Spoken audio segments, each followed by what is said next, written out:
Special thanks to CarPartKings.com for their proud sponsorship of In the Fast Lane. You can find out more about their great products by visiting www.carpartkings.com. And don't forget, during checkout, type in the Fast Lane 5 for a 5% discount on your entire order. Hey guys, In the Fast Lane here. In this video, we're going to be doing drilled and slotted rotors with new pads on a Mazda B2300 2003. First thing, take 19mm socket and bust off all the lug nuts.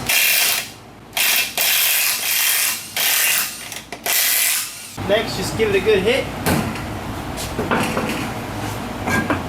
Now, inspecting these rotors, they're toast. I mean, they got lots of grooves in them. If you can run your fingernail on there and it's like scraping pretty hard with the grooves, then it's pretty much toast. Also, the lip right here is really deep. So this thing's probably been turned before. The pads, if you look at the pads, they're real thin. Now we're just gonna take the two 14mm bolts behind the caliper off right here. Now that the two 14mm bolts are out, you can just take the caliper, kind of rock it back and forth, and just let it hang. Now we can go ahead and take the pads out. We'll just slide these out. And yeah, they were getting pretty low. So there's the telltale right there, and you can see it's starting to get close to it. Now on the back side, we have two more bolts we have to remove. We have to remove this one, this 15mm, and then there's one more right here, and then the caliper bracket will come off. Once you've got those two 15s out, you just slide the bracket out and set it aside. Now we're just going to take a little sledgehammer and tap this little cap off, and you can work it around the edge. There we go. Now we want to take some pliers and take the cotter pin out. So you're going to bend it nice and straight. The straighter, the easier it's going to be to get it out. So try to make it as straight as possible. And then we're just going to push it back up in there and take it out. Just like that. Now we're going to remove this little cover. And we need to remove that bolt. Go ahead and remove this bolt. It's an 1 16". Now we should be able to pull the whole hub out, but you got to be careful. There's a bearing in there.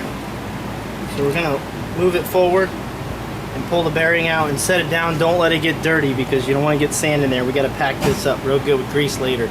Now go ahead and pull the whole assembly out. I'm just cleaning off the grease. You really don't want to kind of blow all the rust off because it's going to get on the grease and you might not get it all off. Then you're going to have to hit it with some brake cleaner or something. But if you can just wipe it clean, that'll be your best bet. Now I'm going to take some Ford Lincoln Mercury. It's by Valvoline, and it's Molly multi-purpose grease. It says disc brakes, wheel bearings, and that's what we got going on right here. So basically, I'm just going to scoop a bunch, and just kind of gob it on there, and put it on kind of thick.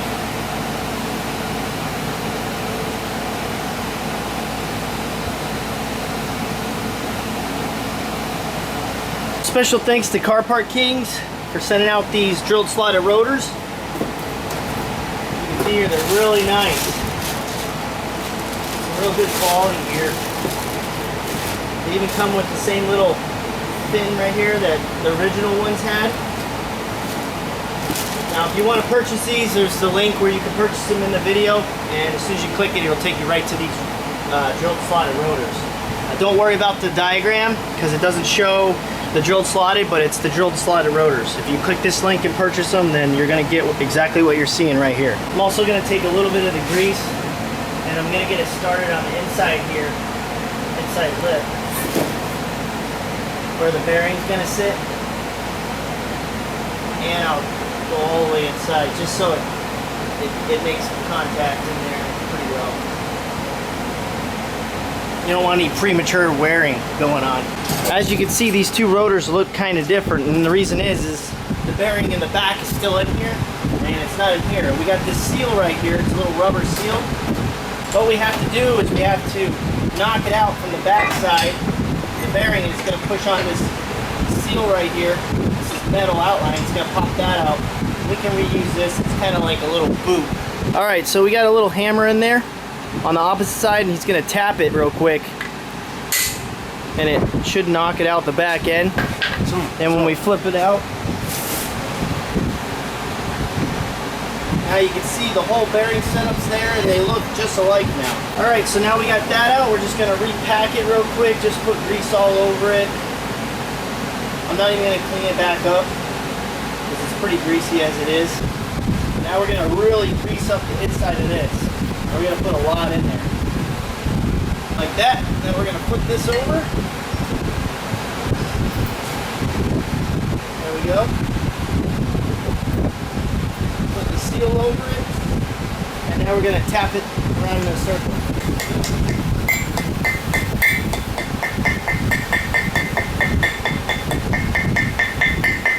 Now we're ready to put it on. Just gonna slide it over the hub.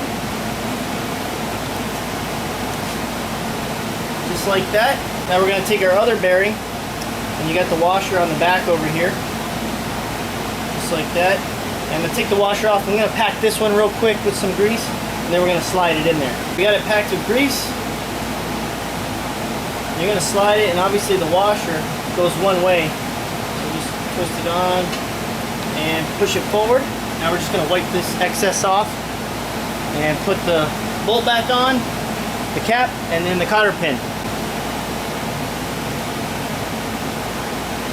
So next I'm going to go ahead and hit it with the impact slowly. We're not going to get crazy.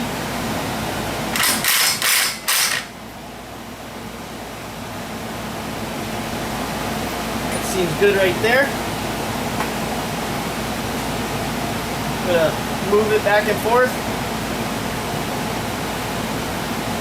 And now we're going to put the cap and cotter pin back on. And there's a little hole. And just put the cotter pin in there like that. Going to tap it back down.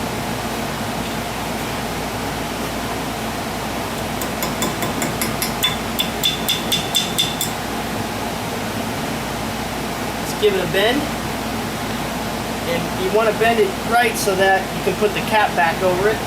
So the next thing, we're going to put the cap back on, and mine's a little bit crooked right here, so I'm just going to put it on the floor and kind of round it out, and then tap it back in.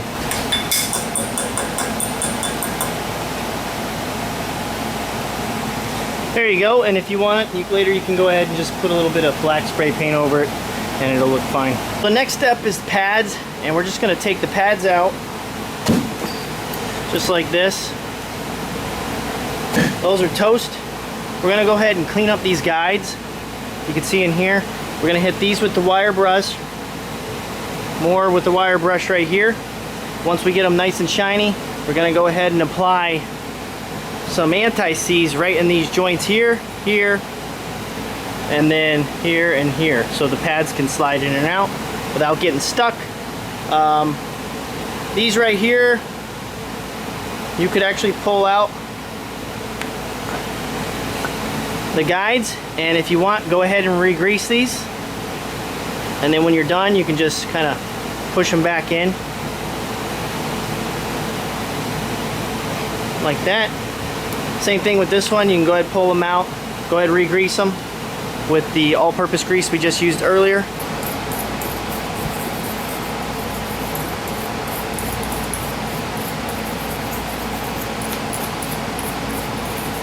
Next, we're going to apply some anti-seize. Pretty much on the inside.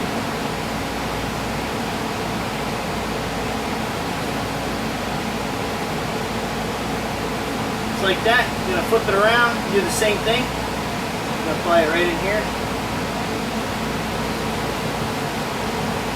It's better to do this when it's not on the vehicle, because if you get this on the rotors, you're going to have to spray them down again with some brake cleaner and wipe it off. Now we're going to go ahead and pull the pins out. And we're just going to take the all-purpose grease. Just going to dip them in there. Kind of pull the boot back. Make sure you get them really good. Like that. We're just going to put it right back in there.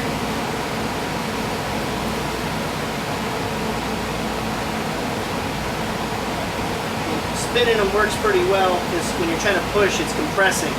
So spin it, and then make sure you push the boot forward again so it overlaps. And we're going to do the same thing to this one also.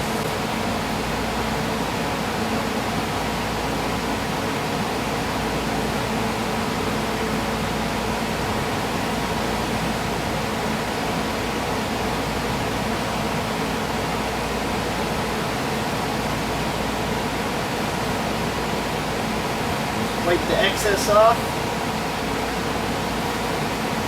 And that's it. So we're going to take the unit and we're going to put it over the rotor and we're going to slide it down. And we're going to get the 2 bolts that go into the back, which are these guys. And they just screw right into the back of the control arm. You have one right here, and then it's right here up top, and that's what holds this in place.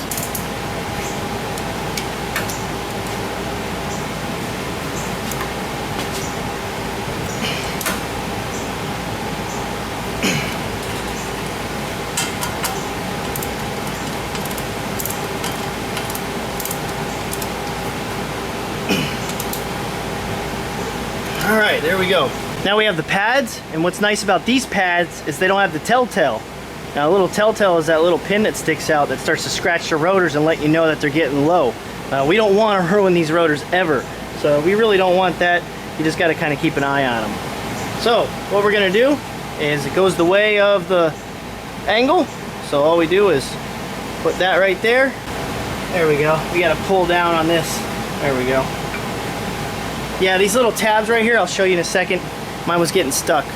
So if you were having a little problem, you just got to pull down this little tab right here. Now what I'm going to do is I'm going to paint a little bit of anti-seize on it. And all that's going to do is it's just going to help dampen the vibrations. Just paint just a little bit on the back, wherever the caliper's going to touch. And that should be good. I'm going to do the same thing to the back also. So same procedure on the back. Make sure you got it going the right way. You're going to slide it down in there. Make sure you push up and pull down on that little piece in there. There we go. So the last step, besides putting the tire back on, we got to take this C-clamp and we got to compress the caliper. So how we're going to do that is we're just going to take the caliper, put the C-clamp over it, and we're going to spin it all the way until we can flatten the hydraulic inside up.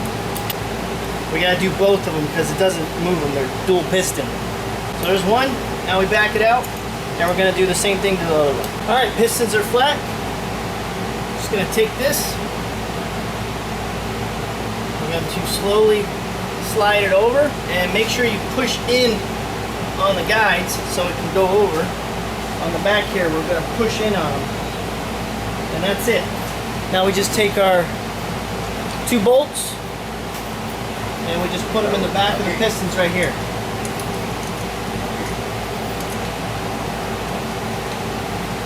Just a quick overview of what I just did. You can see right here, we pushed these back right here so that we can put the caliper over top.